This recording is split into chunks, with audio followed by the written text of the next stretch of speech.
नमस्कार, आप देख रहे हैं सहारनपुर ब्रेकिंग न्यूज। प्रस्तुत हैं आज के मुख्य समाचार। उत्तर प्रदेश के मुख्यमंत्री योगी आदित्यनाथ ने उत्तर प्रदेश में 2 दिन शनिवार और रविवार का लॉकडाउन लगाने का निर्णय लिया है।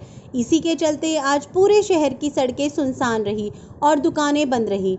शहर में जरूरत के सामान की दुकानों को छोड़कर बाकी सब बाजार बंद रहा। शहर के विभिन्न चौराहों पर पुलिस बल मुस्तैदी से तैनात रहा। हर आने जाने वाले वाहनों से पूछताछ होती रही।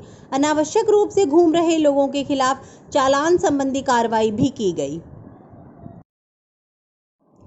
2 दिन शनिवार और रविवार के लॉकडाउन के चलते पूरे शहर में सैनिटाइज का काम किया जा रहा है, जिसमें नगर निगम और फायर ब्रिगेड अपनी अहम भूमिका निभा रहा है। इसी क्रम में आज शहर के थानों को सैनिटाइज किया गया। कोरोना जैसी बीमारी से लड़ने के लिए मास्क पहने, सोशल डिस्टेंसिंग का पालन करते रहें। कोतवाली मंडी क्षेत्र के सराय फैज अली स्थित जैन परिवार के कोरोना संक्रमित होने के बाद उन्हें कोविड अस्पताल में भर्ती किया गया और घर पर ताला लगा दिया गया था। आज सुबह जब परिवार के सदस्य ठीक होने के बाद घर लौटे तो उनका घर खुला हुआ था।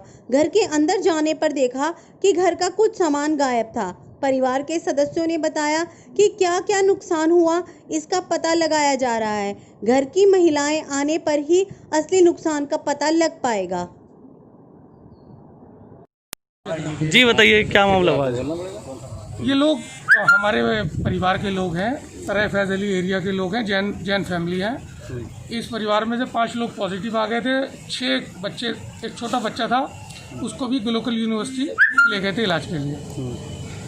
कल लोग मेरे पास फ़ोन आया था कि ये लोग ठीक हो गए, सैनिटाइज करा दो। चाबी यहाँ ही एक सज्जन साहब हैं, उन्हें दे गए थे चाबी उस अपने घर की। सुबह ये लोग आए तो पता चला कि कुछ चोरी हुई है। अभी चोरी की इनकी महिलाएं घर पे नहीं आ पाई, पुरुष आ पाए। अभी ये पता चला कि LCD कोई उतार के ले गया और बाहर से कोई ऐसा ताला टूटा हुआ नहीं दिखाई दिया। वैसे इस तरह की ये पहली घटना है। इस तरह का माहौल नहीं है यहाँ, आज तक ऐसी कोई घटना नहीं हुई। मेरठ जोन के ADG व सहारनपुर के नोडल अधिकारी राजीव संभरवाल ने आज सहारनपुर के कई थानों का औचक निरीक्षण किया। इस दौरान थानों में बनाई गई कोविड हेल्प डेस्क का भी उन्होंने निरीक्षण किया और हेल्प डेस्क पर तैनात कर्मचारियों को लोगों की जांच करने, उनका टेम्परेचर चेक करने व कोरोना के बारे में जागरूक करने को लेकर कर्मचारियों को बारीकी से समझाया। ADG के निरीक्षण के दौरान पुलिस कर्मचारियों में हड़कंप मच गया। ADG ने बताया कि पुलिस फोर्स में तेजी से कोरोना संक्रमण फैल रहा है। इसकी रोकथाम व प्रभावी उपाय करने के लिए वो आज सहारनपुर आए हैं। ADG ने कहा कि लॉकडाउन का पूरी तरह से पालन करवाने के लिए फोर्स को निर्देशित भी किया गया है। साथ ही थानों व चौकियों में बने कोविड हेल्प डेस्क को और ज़्यादा बेहतर बनाने के लिए प्रयास किए जा रहे हैं।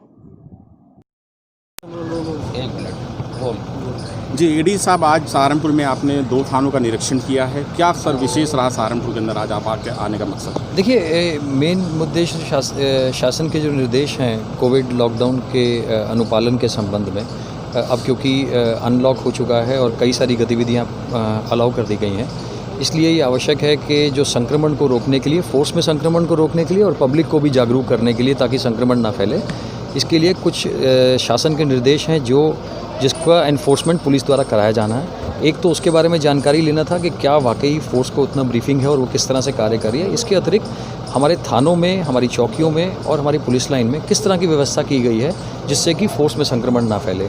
तो मैंने देखा कि कोविड हेल्प डेस्क पे जो कर्मचारी थे उनके पास पल्स ऑक्सीमीटर, साथ में जो उनका थर्मोमीटर है, सैनिटाइजेशन के लिए जो उनका है, उनको अच्छा ज्ञान भी था कि हमें क्या करना है, कैसे करना है। कुछ जगह पे डॉक्यूमेंटेशन क्या क्या करना है उसके लिए मैंने निर्देश दिए हैं, जो कि ये जनपद स्तर पे उनको करवाया जाएगा। पुलिस की ड्यूटी के लेकर भी सर कुछ किया गया है कि ड्यूटी जो 24 आवर्स पुलिस के जवान देते हैं, क्या उसको लेकर भी थोड़ा सा चीज़ें बदली जाए? नहीं, देखिए, ऐसा है कि अभी तो मैं जा रहा हूँ कंटेनमेंट जोन्स को देखने के लिए। कंटेनमेंट जोन में क्योंकि ज़्यादा एहतियात बरतने की आवश्यकता है और जो भी हमारे प्रोटेक्टिव शील्ड है पहनने की, चाहे फेस शील्ड हो, चाहे मास्क हो, उसके अतिरिक्त जो ग्लव्स हैं, प्लस वहाँ पे क्या क्या उनको निर्देश दिए गए हैं कि कंटेनमेंट जोन में कौन कौन सी गतिविधियाँ नहीं होगी, उसकी जानकारी कितनी है वो अभी मैं चेक करने के लिए जा रहा हूँ। और इसके अतिरिक्त एक जो मेजर चीज़ है वो ये है कि जो शासन का निर्देश है कि जो पब्लिक बाहर घूम रही है वो मास्क पहन के घूमे, रात्रि के कर्फ्यू का अनुपालन हो, तो ये सभी चीज़ों का अनुश्रवण किया जाए। सर, उत्तर प्रदेश के तो ऑपरेशन क्लीन चलाया जा रहा है, उसको लेकर के सहारनपुर जिले के अंदर में जो चीज़ें तैयार की गई हैं उसको लेकर के सर क्या बातचीत हुई? देखिए, इस संबंध में मैं कल आपसे बात करूंगा,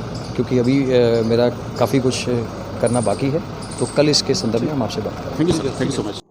सहारनपुर जीआरपी थाने में तैनात एक सिपाही की संदिग्ध हालत में मौत हो गई, जिसका शव क्वार्टर में ही पड़ा रहा। 2 दिन तक जब फोन नहीं उठा तो मेरठ में रह रहे सिपाही के बच्चे थाने में फोन करके पापा के फोन नहीं उठाने की वजह पूछी। इसके बाद पुलिस क्वार्टर पर पहुंची तो देखा सिपाही हरेंद्र का शव नीचे जमीन पर पड़ा हुआ है। मौत कैसे हुई इसका पता अभी तक नहीं चल पाया है। जीआरपी ने शव को पोस्टमार्टम के लिए भिजवाया है। पुलिस का कहना है कि पोस्टमार्टम रिपोर्ट आने के बाद ही मौत के सही कारणों का पता चल पाएगा। फिलहाल जीआरपी थाने से यह जानकारी मिली है कि हरेंद्र हृदय रोगी भी थे। ऐसे में प्रथमा दृष्टया हृदय रोगी होना भी मौत का कारण माना जा रहा है। जी, आपका नाम? सत्येंद्र। सत्येंद्र जी, ये जो मरा है व्यक्ति कहाँ था और कैसे क्यों? ये मेरा बड़ा भाई है, ये जीआरपी में तैनात था सहारनपुर में। इनकी आज ड्यूटी थी, ड्यूटी के दौरान इनको वहाँ उसमें बैरिक में ही दरोगा जी द्वारा देखा गया, तो हॉस्पिटल लाए तो वहाँ मृत घोषित किया, डॉक्टर द्वारा मृत घोषित किया गया। कुछ पता चला किस तरह से? नहीं, उनको वो हार्ट के पेशेंट थे, पहले से ही हार्ट की प्रॉब्लम थी। एक बार ऑपरेशन होगा, 2 बार छल्ले डले हुए थे उनको, 2 छल्ले। दवाइयाँ खा रहे थे, हो सकता है हार्ट वगैरह फैल हुआ, उनका कोई हार्ट की प्रॉब्लम हुई है।